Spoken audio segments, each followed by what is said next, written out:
Ready or not to host the World Cup? About 2 weeks from now, there are some security concerns being raised. Illinois about to ban student cell phones from first bell to last bell of the day, and America's talking. Welcome to the Center Square Daily. I'm Carlene Johnson, pinch hitting for Greg Bishop on this June 1st, 2026. Time to turn the calendar and probably time to make the mortgage payment as well. Now, Seattle is going to be hosting 6 matches for FIFA World Cup. Just a couple of weeks from now, matches to be played at Lumen Field in Seattle from June the 11th through July the 19th. The stadium is going to host several marquee matchups. You can see the matches to be held here. Most notably, the United States is going to be playing Australia on June the 19th. And you can still get tickets for that matchup. I just checked the ticket website today and found out that tickets are going anywhere from about $1,100 for the cheap seats up to about $6,000 per ticket for better seats for that June 19th matchup with the USA versus Australia, if you can afford that. Meantime, tourism officials, not just here in Seattle, but across the country, have been scaling back expectations for what a windfall the World Cup in the USA is going to be. And American Hotel and Lodging Association recently came out to say that nearly 80% of surveyed hoteliers, easy for me to say, in the region, say their bookings are lagging far behind what they expected those to be. They reported in April that despite more than 5 million tickets sold, the demand had not yet translated into strong hotel bookings. And that may well be because a lot of the tickets are being purchased by domestic travelers. You might have somebody, driving across the country to a Seattle match or driving to New York for a match, but not necessarily, flying in and booking a hotel to stay. So international traveler bookings for World Cup across the country are far down what they expected that to be. It might be geopolitical concerns significantly suppressing some of that demand. Apparently there are some delays and barriers with getting international visas for travel as well that could be playing into that. Now, despite the lowered projections, you've got host cities and business interests in those host cities super excited and optimistic about what's to come. Certainly it's likely to be a boon for cities like Seattle, but how big of a boon remains to be seen. And last Friday, I had a conversation with Seattle Downtown Association President and CEO John Scholes, who told me, I want to get an idea. What are your members saying? Is everyone excited about the World Cup? Freaked out about the World Cup coming? What is everyone saying? And one of the interesting parts of the conversation I found was where he said that he has been pushing back on Seattle Mayor Katie Wilson to turn those cameras on. They've got the cameras. Turn them on in the stadium district where the games are going to be held, where people are going to be traveling from the downtown core south to the stadium district for those matches. He says, we've got the cameras and they should be turned on. Cameras are clearly helping us solve crimes that otherwise wouldn't be solved and helping us apprehend suspects who have, committed serious crimes that potentially wouldn't have been apprehended otherwise. I've never heard a juror, a victim of crime, or a prosecutor say, hey, we wish we had less evidence.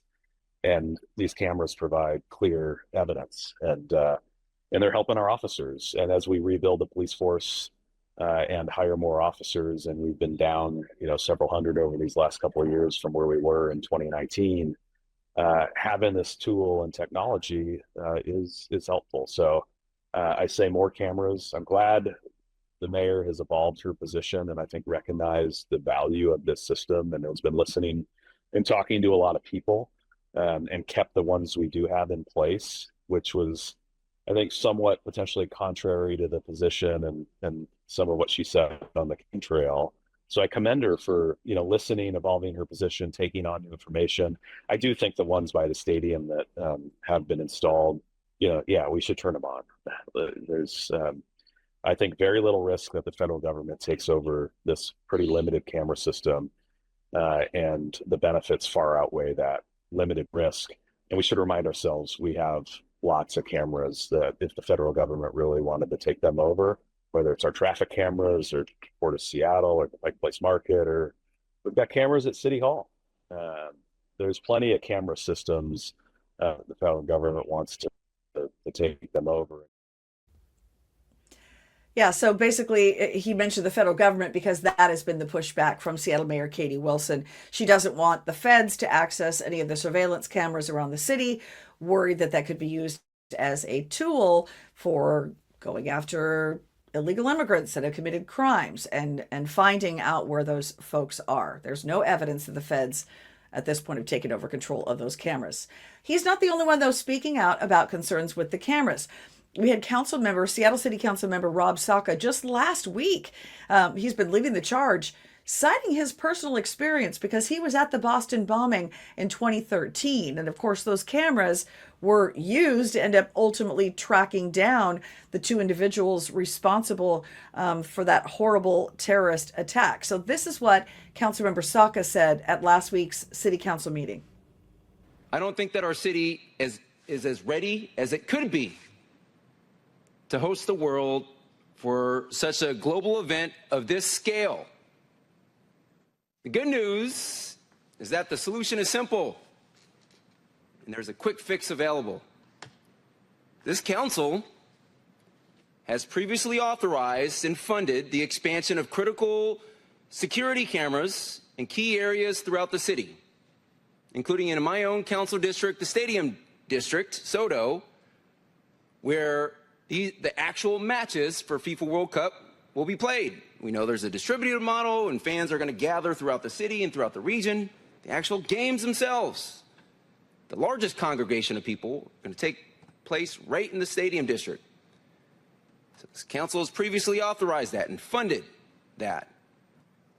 And I'm proud that we also baked in the best in the nation guardrails and robust privacy controls to prevent misuse and prevent data from falling into the hands of the federal government for immigration purposes. So today, I'm calling on Mayor Wilson to turn on the SoDo cameras ahead of World Cup. Now, we have reached out to the office of Seattle Mayor Katie Wilson for comment on this. Was told last week that she is unavailable, but will try to find, I'm told, 10 to 15 minutes to sit down with us to talk about the cameras and other issues of the city. One of the other things, though, that John Scholes with the Downtown Seattle Association brought up with me is he said, I wish the city had done more to address the homeless and drug addiction crisis, which is evident everywhere you go in the city of Seattle. And the graffiti, it's a blight pretty much everywhere you go, and he's not at all happy about that. The graffiti drives me nuts, particularly on our, major pieces of public infrastructure, whether it's light rail facilities or the freeway or the new connection to 520. We've taken care of a lot of it within the downtown with our own ambassador team, so we haven't seen a lot of progress on some of the major state and regional infrastructure. And I don't think it's all that complicated. You do have to paint over it as quickly as possible to help deter it and, hold people accountable where you can for, damaging public property. The county prosecutor has done that in certain cases, has filed 17 felony charges. I joined her for an announcement around that. I think it was about a year ago. So I think there's some action being taken, but clearly not enough maintenance, not enough paint overs on some of that state property. And I'd love to see WashDOT out there, particularly as we are going to welcome the world here to clean it all up and then to keep it clean.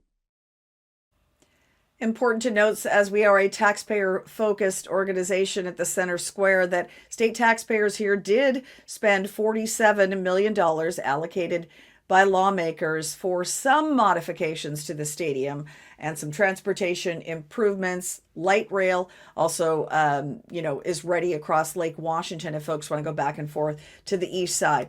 But $47 million in taxpayer funds so that we could be a host city for the World Cup.